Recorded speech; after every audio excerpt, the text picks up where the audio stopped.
Hi, నేను మీ Manohar Manikyala. So, long divisions అయిపోయిన తర్వాత next sir short divisions explain చేయండి అని చెప్పి నంబర్ ఆఫ్ మెసేజెస్ అయితే వచ్చినాయి. సో, లాంగ్ డివిజన్స్ అంటేనే నైట్‌మేర్ ఉండేది. బట్ మన వీడియో చూసి ప్రాక్టీస్ చేసి మన సబ్‌స్క్రైబర్స్, మన స్టూడెంట్స్ సార్ ఇంత ఈజీ మెథడ్స్ ఉన్నాయి. ఫర్దర్‌గా వీడియోస్ చేయండి అని lots of support and courage వస్తుంది. Thank you so much guys. And ప్రతి ఒక్కరు వీడియో చూడడం కాదు, సబ్‌స్క్రైబ్ కూడా చేసుకోండి. So that we can make so many videos in the future. నా 10 ఇయర్స్ ఎక్స్‌పీరియన్స్‌ని సో కంప్లీట్ నేను ఈ వీడియోస్ ఫార్మాట్లో మీకు అవైలబుల్ ఉంచుతున్నాను. Thank you so much. So మనం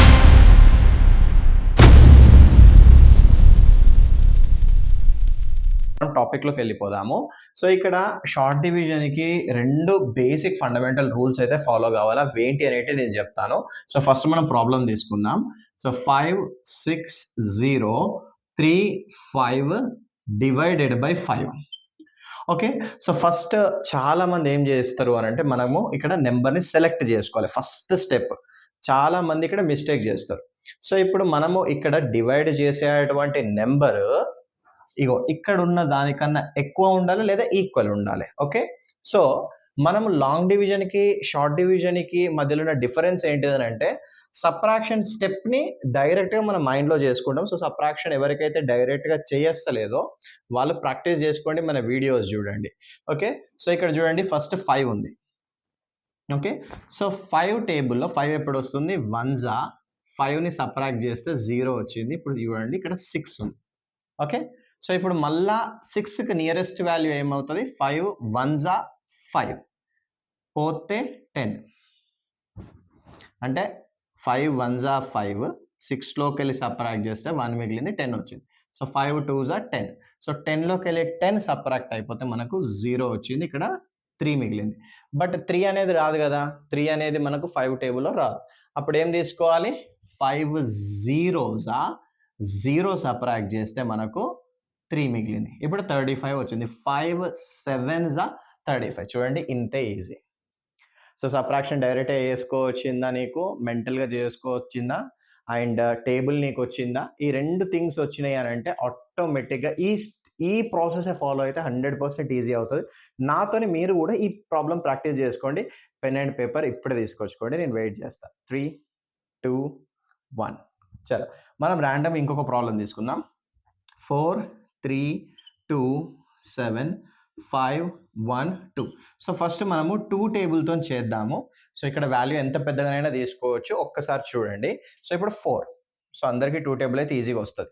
సో 2 2s 4 సబ్ట్రాక్ట్ అయిపోతే మనకు 0 మిగిలింది. సో ఇప్పుడు 3 ఉంది. ఇక్కడ 3కి ఏం తీసుకోవాలి?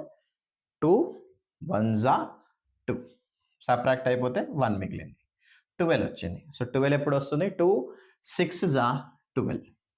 సో 0 మిగిలింది. మిగిలిన వాళ్ళకి ఖచ్చితంగా రాసుకోవాలి, కన్ఫ్యూజన్ ఉండదు. సో 2 3s మళ్ళీ 6 7లోకి వెళ్ళి సబ్ట్రాక్ట్ అయిపోతే 1 మిగిలింది, 15. సో మళ్ళీ 2 7s మనకు 14 వస్తుంది, సబ్ట్రాక్ట్ అయిపోతే 1 మిగిలింది. ఇట్లా రౌండ్స్ ఎందుకు పెడుతున్నానంటే కన్ఫ్యూజన్ కాకుండా. ఇప్పుడు నెక్స్ట్ 11. సో 11కి నియరెస్ట్ వాల్యూ మనం సెలెక్ట్ చేసుకోవాలి. అది ఎప్పుడు వస్తుంది? 2 టేబుల్లో 2 5s 10. సో 10 సబ్ట్రాక్ట్ అయిపోతే మిగిలిన వాల్యూ ఏంటిది? 1. సో ఇక్కడ 12. 12 ఎప్పుడు వచ్చింది మనకు? 2 టేబుల్లో 6s వస్తుంది. సో చూడండి మనకు ఆన్సర్ వచ్చేసింది. సో ఇప్పుడు 2 టేబుల్తోని మీరు ఒక 5 to 10 క్వశ్చన్స్ ప్రాక్టీస్ చేయండి. 3 టేబుల్తో ప్రాక్టీస్ చేయండి, 4 టేబుల్తో ప్రాక్టీస్ చేయండి, 5 టేబుల్తో ప్రాక్టీస్ చేయండి. మీకు కరెక్ట్ సొల్యూషన్స్ వస్తున్నాయి అంటే కథ మీకు మీరు ప్రాసెస్ అలవాటు అయిపోయినట్టే. దాని తర్వాత మీరు ఏ ప్రాబ్లమ్ అయినా షార్ట్ డివిజన్స్ చేయవచ్చు. ఓకే. So next 5 3 2 7 9 6. సో ఇట్లా నేను ఒక ర్యాండమ్ నెంబర్ తీసుకొని 7తో డివైడ్ చేస్తున్నా. సో ఇప్పుడు నేను ఫస్టే చెప్పిన మీకు వీడియో లోపల, మీరు డివైడ్ చేసే నెంబర్ అనేది ఏదైతే ఉందో అది ఖచ్చితంగా మీరు ఇక్కడ సెలెక్ట్ చేసుకుంటారు కదా డిజిట్స్.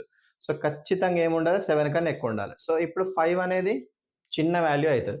సో 2 వాల్యూస్ని కలిపి సెలెక్ట్ చేసుకుంటున్నప్పుడు 7 టేబుల్లో 53కి నియరెస్ట్ వాల్యూ ఏమొస్తుంది చెప్పండి? ఎస్, 7 7s 49 అంటే 07 అని చెప్పి రాసుకోండి. ఓకే. మీరు ఎప్పుడైనా డివిజన్లో డైరెక్ట్గా 2 డిజిట్స్ తీసుకుంటున్నప్పుడు 07 అని చెప్పి రాయండి. ఇది మీకు ఫర్దర్గా నేను చెప్తా ఎట్లా హెల్ప్ అవుతుంది. సో 49 పోతే మనకు 4 మిగిలింది, 42. ఓకే. సో 42 ఎప్పుడు వస్తుంది? 7 టేబుల్లో 6s 42 0 మిగులుతది. 0ని ఇక్కడ రాసుకున్నా. Next 7, 7 ones are 7.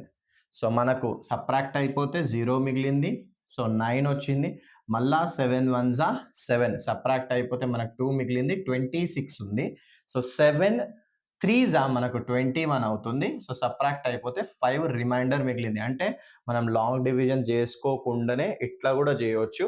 And next పార్ట్‌లో మనము డెసిమల్స్‌కి కూడా ఎట్లా చేయాలి, అంటే షార్ట్ డివిజన్‌లోనే డెసిమల్ డివిజన్స్ ఎట్లా చేసుకోవాలి అనేది కూడా నేను మీకు క్లియర్‌గా చెప్తాను.